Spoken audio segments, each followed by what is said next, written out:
읽어주는 교과 5째 날 6월 4일 목요일 믿음과 역사. 우리는 혼자 동떨어져 살지 않는다. 우리의 선택은 우리 자신뿐 아니라 다른 사람들에게도 영향을 미친다. 마찬가지로 하나님의 옛 백성들의 삶도 그들 자신뿐 아니라 미래의 다른 사람들에게도 지대한 영향을 미쳤다.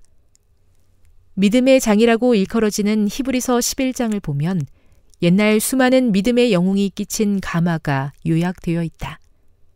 히브리서 11장 1에서 40절을 읽어보라. 이 고대 영웅들의 삶을 통해서 우리가 배워야 할 교훈은 무엇인가? 에녹, 믿음으로 하나님을 기쁘시게 하는 자라는 증거를 받음. 노아, 방주를 준비함으로써 세상을 정죄하고 믿음을 따르는 의의 상속자가 됨. 아브라함, 부르심을 받았을 때에 순종하여 장래의 유업으로 받을 땅에 나아감. 사라, 단산하였으나 믿음으로 잉태할 수 있는 힘을 얻음. 요셉, 믿음으로 이스라엘 자손들이 떠날 것을 말하고 또 자기 뼈를 위탁함. 모세, 잠시 죄악의 낙을 누리는 것보다 하나님의 백성과 함께 고난받기를 선택함. 라합, 정탐꾼을 평안히 영접하여 순종하지 아니한 자와 함께 멸망하지 않음. 삼손, 용감하게 되어 이방 사람들의 진을 물리침. 신앙이란 단지 어떤 것, 어떤 누구에 대한 믿음이 아니다. 그것은 그런 믿음에 대한 반응으로서 행동하는 것이다. 믿음은 행동으로 나타나며 그런 믿음은 의롭게 간주된다. 그동안 그와 같은 믿음의 행동들이 역사를 바꿔왔다. 이 모든 행동들은 하나님의 말씀을 의지함에서 비롯된다. 노아는 자신의 경험과 이성보다 하나님의 말씀을 신뢰했기 때문에 믿음으로 방주를 지었다. 비가 내린 적이 없었기 때문에 인간의 경험과 논리대로라면 홍수는 터무니없는 이야기였다. 그러나 노아는 하나님께 순종하였고 그래서 인류는 생존할 수 있었다. 아브라함은 당대의 가장 수준 높은 도시였던 남부 메소포타미아의 우르 땅을 떠나 하나님이 어디로 인도하실지도 모른 채 앞으로 나아갔다. 그러나 그는 하나님의 말씀에 따라 행동하기로 결정했다.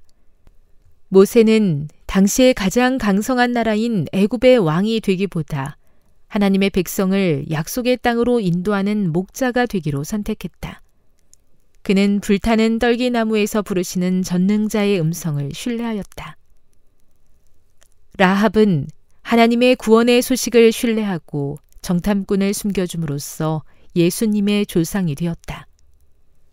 우리의 선택이 이 세대의 사람들과 앞으로 올 무수한 사람들의 삶에 어떻게 영향을 미치는지를 우리가 얼마나 알 수 있겠는가? 교훈입니다. 과거의 믿음의 영웅들이 그랬듯이 믿음의 선택은 현재와 미래의 세대뿐 아니라 역사에도 큰 영향을 미친다. 묵상. 그대는 어떤 결정을 내릴 때 무엇을 가장 중요한 선택 기준으로 삼습니까? 적용. 그대가 현재 믿음으로 선택해야 할 문제는 무엇입니까? 영감의 교훈입니다. 의심과 불신은 하나님께 욕을 돌림. 우리는 눈에 보이는 것들은 믿으면서도 하나님의 말씀 중에 있는 우리에게 주신 귀중한 허락들은 깨닫지 못한다.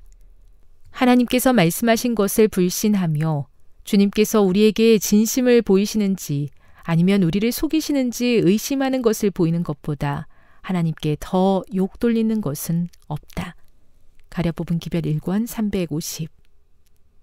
아버지, 저도 중요한 문제를 앞두고 믿음의 결정을 내렸던 선조들의 본을 따르고 싶습니다. 주어지는 결과를 모두 아버지께 맡기고 단지 가야 할 길로 나아갔던 믿음의 발자취를 따르게 해 주시옵소서.